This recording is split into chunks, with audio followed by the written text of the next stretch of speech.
Assalamualaikum warahmatullahi wabarakatuh. Selamat pagi anak-anak, selamat berjumpa kembali dalam pembelajaran ilmu pengetahuan alam. Mudah-mudahan keadaan kalian di rumah dalam keadaan sehat walafiat. Amin ya rabbal alamin. Anak-anakku, sebelum kita mulai pembelajaran, seperti biasanya marilah kita mengawali dengan berdoa terlebih dahulu agar pembelajaran pagi hari ini mendapatkan ridho dan berkah dari Allah SWT. Berdoa mulai.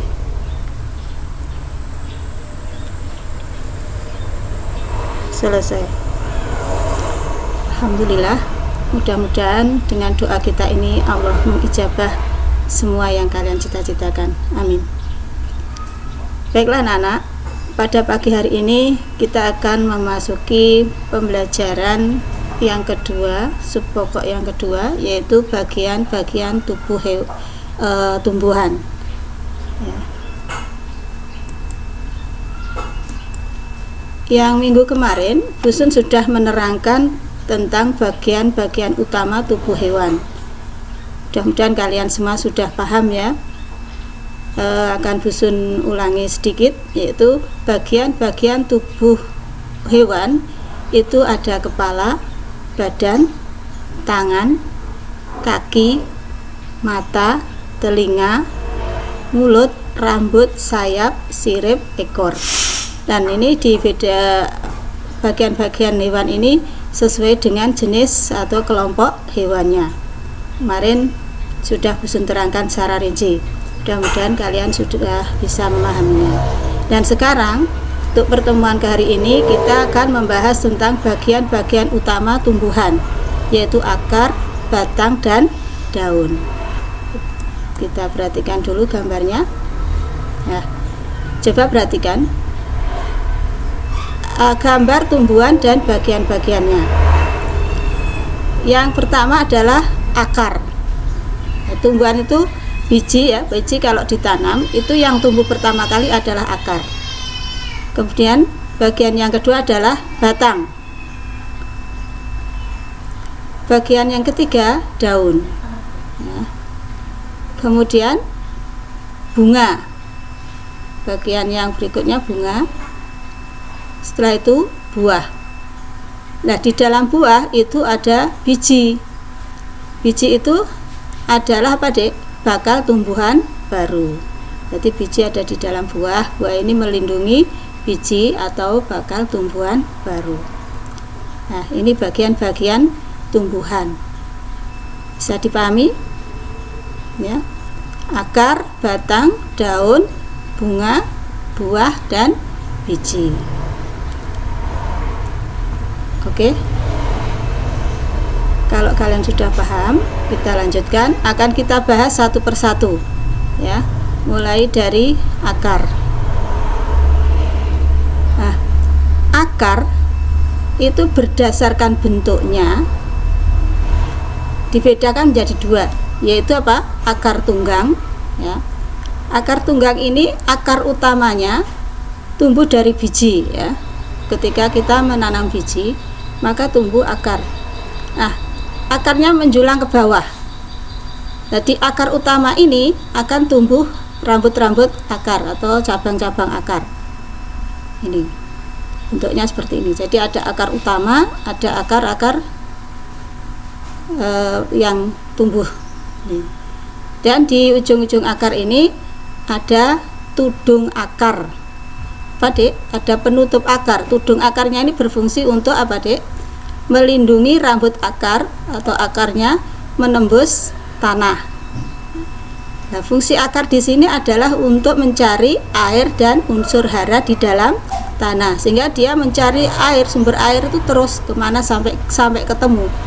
Nah, untuk melindungi rambut akarnya itu agar tidak rusak ketika menembus tanah, itu dilindungi oleh tudung akar yang ada di ujung-ujungnya ini. Tudung ya, bukan kudung, tapi tudung ya, tudung akar. Ini akar tunggang, bentuknya seperti ini. Dan bentuk yang kedua adalah akar serabut. Akar serabut ini tumbuhnya dari batang bawah langsung tumbuh akar. biasanya akarnya menggerombol ya. Akar serabut ini bentuknya hampir sama semua ya. Kemudian pada akar-akarnya akan tumbuh rambut-rambut akar. Jadi nggak ada akar utama, semua menjadi akar yang tumbuhnya dari batang bawah ini. Namun fungsinya sama, fungsinya akar tunggang dan akar serabut sama, yaitu untuk apa Dek? Mencari air dan unsur hara nih di dalam tanah. Bisa dipahami? Jadi berdasarkan bentuknya akar itu ada yang bentuknya namanya akar tunggang, ada yang akar serabut seperti ini. Diperhatikan bentuknya berbeda sekali. Dan biasanya akar tunggang ini dimiliki oleh tumbuhan yang besar, yang berkayu, biasanya begitu. Lanjut ya, nanti bisa dipahami lagi di dalam buku paket, sudah jelas tuh ya. Kita lanjutkan. Tadi berdasarkan bentuknya ada 2. Sekarang berdasarkan fungsinya ya, fungsi bagi tumbuhan, akar itu dibedakan menjadi beberapa, yaitu ada akar gantung, akar nafas ya, ada akar lekat, akar papan dan sebagainya. Kita bahas satu persatu. Berdasarkan fungsinya bagi tumbuhan, akar dibedakan menjadi akar gantung atau dikenal dengan akar udara, yaitu berfungsi untuk mengambil uap air dari udara. Contohnya apa? Pohon beringin. Jadi di pohon beringin itu akarnya bergantungan tuh. Tapi pohon beringin itu juga memiliki akar utama, yaitu akar tunggang. Dia memiliki akar tunggang, kemudian memiliki akar istimewa, yaitu akar gantung. Nah, yang fungsinya untuk mengambil mengambil air dari udara. Akar yang kedua yaitu akar napas. Akar yang muncul ke permukaan tanah atau lumpur untuk bernafas dan mengeluarkan zat tertentu seperti garam. Nah, biasanya apa Dek? Contohnya tumbuhan kayu api atau bakau api ya, di pinggir pantai itu ada ya, pohon bakau api itu ada. Nah, itu akarnya itu akan muncul ke permukaan tanah, terlihat di atas tanah itu ya. Di situ digunakan untuk bernafas. Makanya akar ini dinamakan akar napas. Untuk tumbuhan ini juga memiliki akar pokok, yaitu akar tunggang. Kalau bakau akarnya akar tunjang ya. Kemudian yang berikutnya akar papan atau dikenal dengan istilah banir.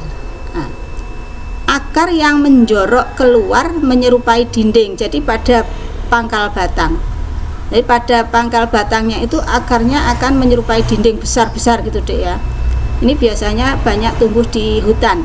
Jadi pohonnya besar, kemudian batang bawahnya itu membentuk dinding-dinding gitu. Itu sebenarnya akar. Yang fungsinya untuk apa? Untuk memperkokoh tegaknya tumbuhan. Contohnya pohon kenari, pohon kempas itu kebanyakan ada di hutan ya. Ini akar papan, sehingga pada batang bawah itu menyerupai papan-papan dinding gitu ya.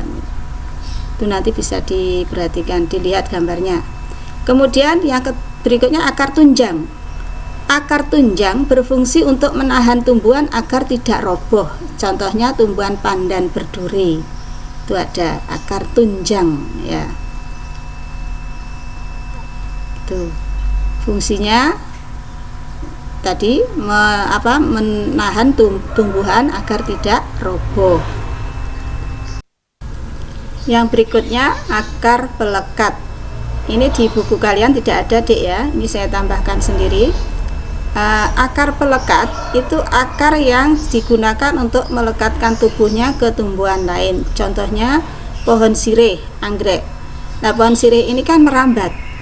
Kalau dia tidak melekatkan tubuhnya ke tumbuhan lain atau ke benda-benda lain, dia tidak akan mendapatkan cahaya matahari. Karena pohon sirih, anggrek ini adalah tumbuhan yang melakukan fotosintesis sendiri, memasak makanannya sendiri. hanya saja dia tidak memiliki batang yang kokoh ya. Untuk itu dia memiliki akar pelekat. Jadi fungsinya untuk melekatkan dirinya pada tumbuhan lain untuk mencari sinar matahari. Nah, untuk pembahasan akar sudah selesai. Nah, untuk refreshing ya, kita jeda dulu dengan permainan ya. Busun punya permainan. Nah, kita jeda dulu. Untuk pembelajaran akar sudah selesai. Kita melatih otak kanan kita dengan tebak gambar. Kalau tadi kita menerima pembelajaran pakai otak kiri, sekarang bermain menggunakan otak kanan. Biar apa, Dek? Biar imbang. Nah, permainan kita adalah permainan tebak gambar. Nanti Busun sajikan beberapa gambar. Di gambar itu kalian nanti harus menebak. Gambar itu nanti kan ada namanya, ada kegiatannya apa, nama gambarnya apa. Nah, itu ada di nama gambar itu beberapa huruf ada yang Busun hilangkan. Nah, nanti nama yang tidak hilang nanti digabungkan nanti akan menjadi sebuah nama merujuk pada nama seekor hewan. Kira-kira mengerti anak-anak? Dan permainan ini nanti saya kasih waktu. Jadi saya kasih waktu kalian untuk menebak nama hewan apa dari gambar tersebut. Nah, itu nanti yang berhasil, ya, itu nanti berarti otak kanannya bagus. Itu ya. Karena Busun tidak bisa bertatap muka, tidak bisa melihat sendiri, maka diukur sendiri. Saya harus bisa dengan waktu yang disediakan Busun. Oke? Kita mulai ya. Gambar yang pertama, siap-siap. Nanti segera kamu perhatikan gambarnya, cepat karena waktunya hanya 5 detik. Ya. 5 detik.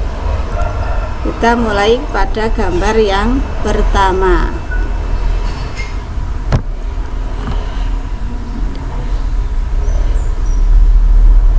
Nah, perhatikan gambar yang pertama. Itu orang sedang apa, Dek? Kemudian gambar yang kedua, itu gambar apa? Lah, itu huruf D-nya dihilangkan. Nah, silahkan digabung. 5 4 3 2 1. Iya, ketemu nama harimau. Dari mana? Dari orang berlari, lari, L-nya dirubah menjadi H, menjadi hari. Kemudian ada gambar madu, D-nya dihilangkan menjadi mau, digabung menjadi hari mau. Itu ya. Ya. Penasaran? Masih ada gambar lagi. Siap-siap ya. Nah, siap-siap. Nah, gambar yang kedua itu ada gambar apa, Dek? Nah, NA-nya dihilangkan. Kemudian yang tengah ada gambar apa? ME-nya dihilangkan, ditambah huruf H, menjadi nama seekor apa? Ayo diperhatikan. 5 4 3 2 1. Iya, muncul gajah. Dari mana asalnya gajah? Dari naga. Naga, NA-nya dihapus, tinggal ga. Meja, ME-nya dihapus, tinggal ja. Ditambah huruf H, menjadi gajah. Nah, siapa yang tadi berhasil? Ya, ini harus berupaya loh ya, harus berupaya karena ini mengukur kemampuan otak kanan kalian sendiri. Masih ada satu, coba kita lihat. Ya, ini ada gambar apa? Nah, kemudian yang tengahnya itu gambar apa? Kalian mengenal itu pasti. Iya, itu tambah huruf G. Nah, gambar yang pertama huruf B-nya dihilangkan, tinggal apa? Digabung dengan gambar yang ke tengah, ditambahi huruf G. Mudah-mudahan kalian bisa. Ayo, tinggal satu gambar. Oke, sudah siap? 5 4 3 2 1. Anjing, ketemu anjing. Nah, dari mana anjing? Ban kata ban, B-nya dihilangkan, tinggal an. Tengah-tengah itu adalah gambar jin, Dek ya. Jin. Kemudian ditambah huruf G, maka menjadi anjing. Nah, siapa yang berhasil tiga-tiganya sebelum waktunya habis tadi? Nah, berarti otak kanan kalian bagus. Nah, maka bisa siap untuk menerima pembelajaran selanjutnya. Oke, sudah fresh, Dek ya dengan permainannya. Oke, kita lanjutkan. Nah, kembali di pembelajaran. Tadi akar sudah. Sekarang bagian yang kedua untuk tumbuhan yaitu batang. Batang ya ada beberapa macam. Ada batang berkayu, ada tumbuhan tuh. Ada batang basah, ada batang rumput. Batang rumput juga saya tambahkan tuh ya, di buku tidak ada.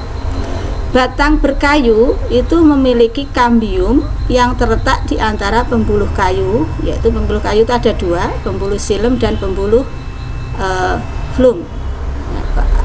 Pembuluh yang ada di dalam batang itu ada dua, yaitu pembuluh kayu atau xilem dan pembuluh tapis atau phloem. Fungsinya untuk apa pembuluh ini? Sebentar, sebelumnya ini saya terangkan yang kambium. Kambium ini berfungsi untuk memperbesar batang.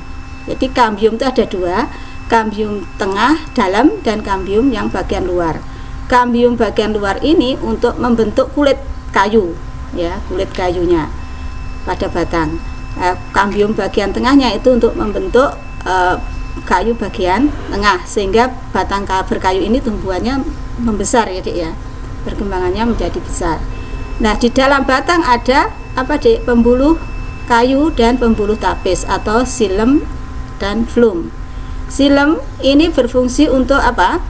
Mengambil air dan hara, unsur hara atau mineral dari akar.